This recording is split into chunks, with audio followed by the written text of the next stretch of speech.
vers minuit et demi, dans la nuit au 3 au 4 avril 2021 à Comble-la-Ville, le couple Tapie a été surpris dans son sommeil par des agresseurs encagoulés et vêtus de combinaisons noires qui les ont attachés avec des câbles électriques et frappés. Le fils aîné de Bernard Tapie, Stéphane a donné des nouvelles de son père et de sa belle-mère Dominique sur BFM TV ce samedi 4 avril, à 18 h, ils sont marqués physiquement. Ils ont pris beaucoup de coups. J'ai été très choqué de voir ma belle-mère aussi marquée. C'est ne prendre à une femme si honteux. Il y a un problème. Si que malheureusement mon père a pris un coup sur le visage, pas loin de sa tumeur derrière la tête, donc il est sous surveillance. Stéphane dévoile que le couple a vécu un cauchemar. Ils ont été réveillés avec des lampes dans les yeux, attachés et roués de coups. Ma belle-mère essayant de protéger mon père, a été traînée par les cheveux dans toute la maison.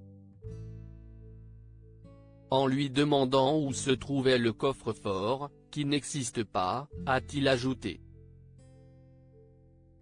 Il confirme également que Bernard Tapie n'a pas voulu être hospitalisé pour éviter que l'on fasse l'amalgame entre sa tumeur et le coup reçu.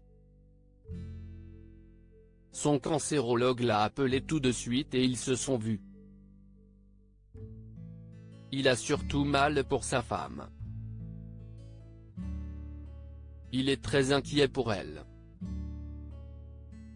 Il déteste ne pas avoir pu réagir comme il le souhaitait. Il pense d'abord aux autres comme toujours. Dans une rage profonde après ce qui est arrivé à son père et sa belle-mère, Stéphane Tapie n'a qu'une envie, qu'on les arrête et qu'on les laisse 24 heures au Baumette, à Marseille. Il n'a d'ailleurs aucun doute que les malfaiteurs savaient chez qui ils allaient. Entrés par une fenêtre du premier étage, sans éveiller l'attention des gardiens, les cambrioleurs ont dérobé 2 montres, dont une Rolex, des boucles d'oreilles, des bracelets et une bague, selon une source proche de l'enquête. L'Élysée a indiqué que le président Emmanuel Macron avait appelé Bernard Tapie.